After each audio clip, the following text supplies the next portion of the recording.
Hey guys, it's Sean O'Connell, the managing editor here at CinemaBlend, with a breakdown of the latest episode of The Falcon and the Winter Soldier, available from Marvel on Disney+.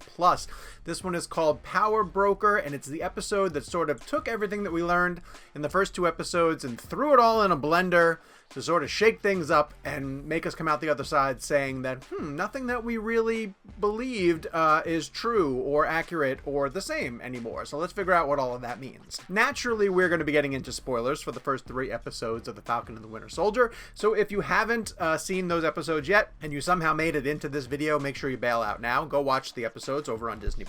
Then come back here for our expert analysis on everything going on. To make sure that you don't miss a single thing Marvel, hit subscribe, turn on your notifications, and keep track of everything that we're putting here on our YouTube page. Okay, so I want to start off with the fact that everything that we kind of know from the first two episodes about what's going on in Falcon and Winter Soldier has basically changed over the course of this episode. And I want to start with Karli, the character played by Erin Kellyman, who we got a chance to speak to here on CinemaBlend, and her motivations. So from the get-go, she's positioned as a villain, and she's the main adversary for the Falcon and the Winter Soldier, and she is behind a team of people who have been injected with super soldier serum. And we got an idea of the motivations of the Flag Smashers and what they were trying to get back to, which is the fact that they thought life was better during the blip, and they kind of want to get back to that world because as Erin Kellyman told us in our interview,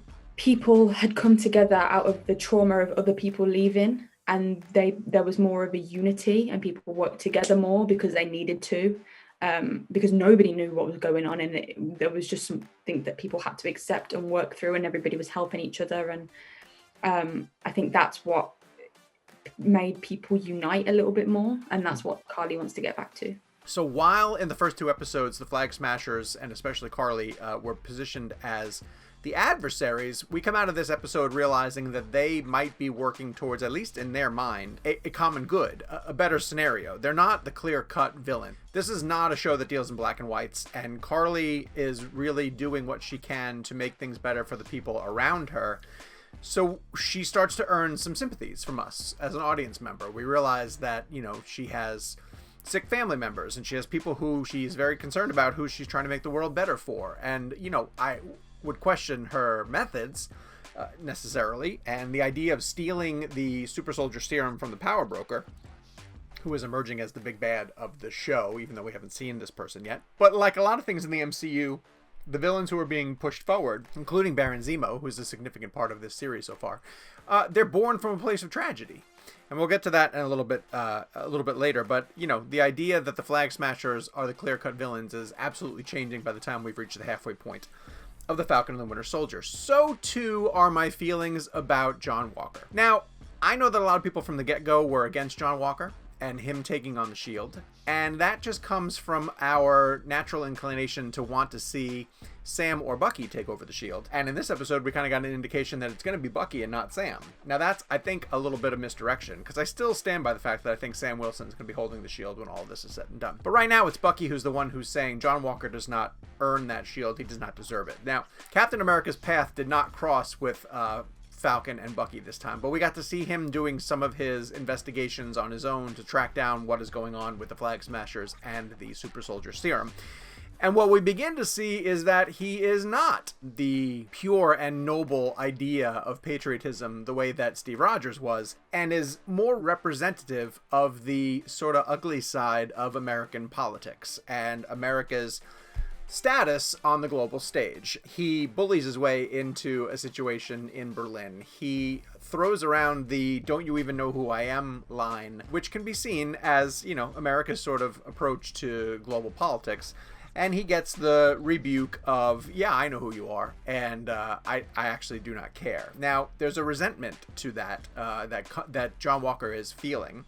I think that that's pretty significant. I think that that's a really big deal for how we're going to see John Walker move forward, because I think the more he gets into the sort of gray area and the uncomfortableness of what is going on the global stage, he's going to realize that he can't be the solution to everything that's going on, and that there are complications to who might be a hero or a villain in this world.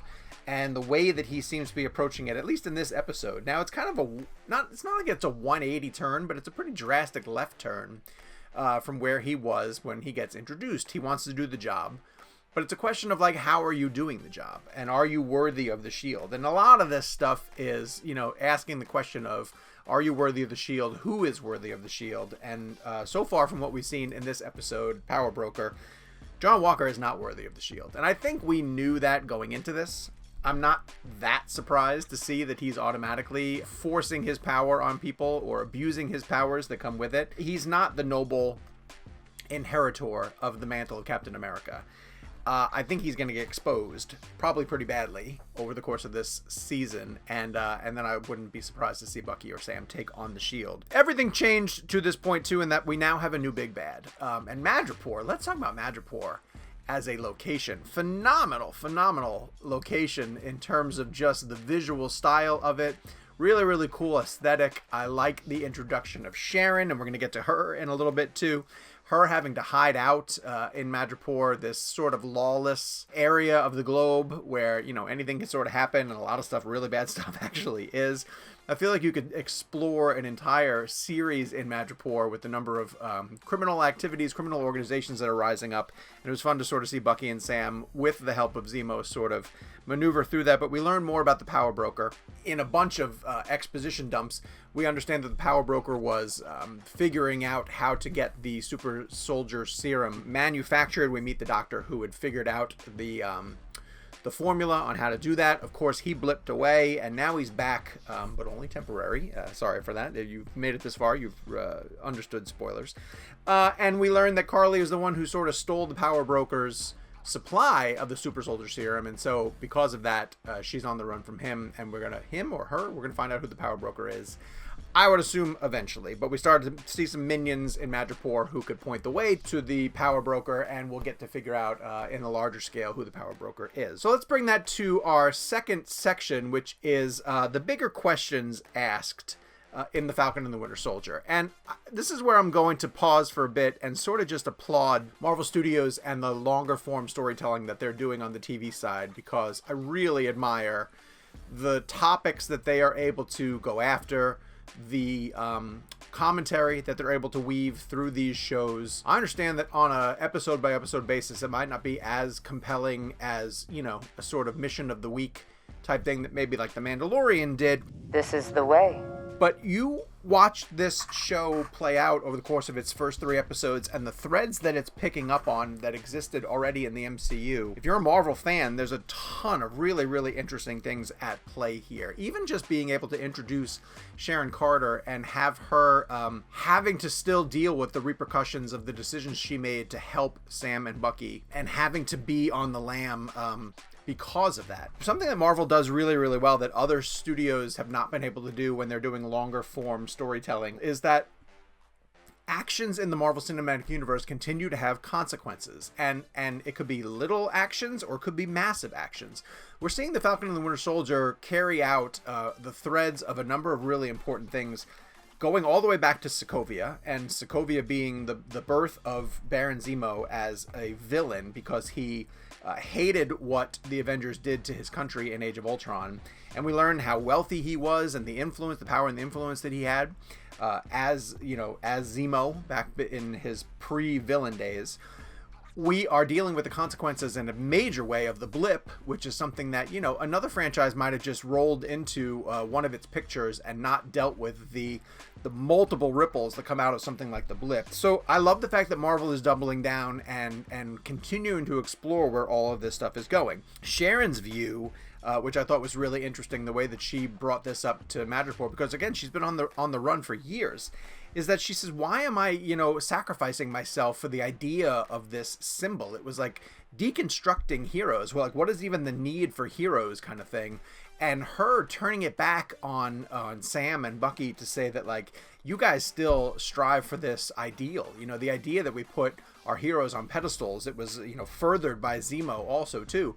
People like Zemo like to poke holes through the idea of the need for superheroes and the need for saviors and the need for a symbol. And a lot of what Falcon and the Winter Soldier is asking and trying to answer is just how important are these symbols? How important is the need for a hero like Captain America? I think the way that John Walker is going to go down the path as he continues to try to be the new Captain America is he's almost going to paint the picture that the symbolism, the ideal of Captain America can also have negative connotations if you abuse it. And just the idea that this is even being brought up in the idea of the Falcon and Winter Soldier is really, really intriguing to me. And I, again, admire Marvel for going down this route. And, you know, as a society ourselves, we're dealing with, you know, the repercussions of like a global pandemic. For the Marvel Cinematic Universe, it's dealing with the repercussions of the blip. We saw some of it in WandaVision when Monica Rambeau came back from the blip and had to deal with what had happened to her mother and the advancement of S.W.O.R.D. Here in the Winter Soldier, we're dealing with people who thought that life was better during the blip, and is there a way to sort of get back to that repercussion? And then there's the GRC, this organization that's trying to get people to figure out how to live their life moving forward, and they've got a symbol, a representation who's going out and enforcing this, but doing it the wrong way possible. It can go a lot of different ways, and I think it's going to get really, really explosive, and that's before we even get around to the final reveal of the episode, that now the Wakandans are on the scene, and they are coming after Baron Zemo for what he did during the events of Captain America Civil War. It's significant to talk about the fact that like there are still events that took place in previous MCU movies that are feeding into the narrative of where these shows are going. And I assume that the Wakandans showing up on the scene and coming after Zemo and having to negotiate with Bucky and Falcon is going to be a significant part of episode number 4. So yeah, it's like the tapestry of the MCU is still feeding all of these stories moving forward. I'm going to use the last section to just go into a really geeky Marvel guess. And I'm probably really wrong with this, but one of the fun things about a speculation video is that when you see something and it strikes you a certain way, you put a pin in it. And so I want to pick up on the fact that when Karli went back to visit what I believe was her sick family member of some sort, that she was in Latvia. Now, I see Latvia, and my Marvel Comics mind immediately goes to Latveria. Latveria being the homeworld of Doctor Doom, who we know we're going to have to meet eventually because Marvel's bringing back the Fantastic Four. And Doom is a character who is going to be really hard to introduce because he has such a rich history in the Marvel Comics. And you're going to want to figure out like why he's so angry at certain things. So we've seen through Zemo that tragedies caused by the Marvel Cinematic Universe can lead to the birth of some significant villains. So Karli walks past this boy who looks very sad. She stops to comfort him, very deliberate, in Latvia. And I briefly wondered if that was young, upset Victor Von Doom. And again, I'm probably way off, right? Probably there's no way in hell that that's Victor Von Doom. But what if it is? Because I can almost see that the blip and the repercussions of people either disappearing or then coming back after you've gotten used to them being gone would be so disruptive to a life that Doom would be one of the people who would be so drastically affected by the blip, and this could be something that fueled his motivations for becoming one of the most powerful villains in the world. Did we just meet young Victor Von Doom? Again, probably not, but it's fun to speculate. So tell me if I'm way off. I want to hear from you guys. Let me know if you think we just met young Victor Von Doom or if I'm just throwing darts at the wall. We're at the halfway point of the season. I think the season's been good so far, but where I was like over the moon for WandaVision at this point, I'm enjoying Falcon and Winter Soldier, and I think it's doing a good job of laying out the story that it wants to tell. Let me know what you guys think. Head to the comments down below. Weigh in on the first 3 episodes of Falcon and Winter Soldier. Tell me which sort of plot thread that you are most intrigued by as they pick it up and go. Is it the rise and fall, potentially, of John Walker? Is it the repercussions of the blip?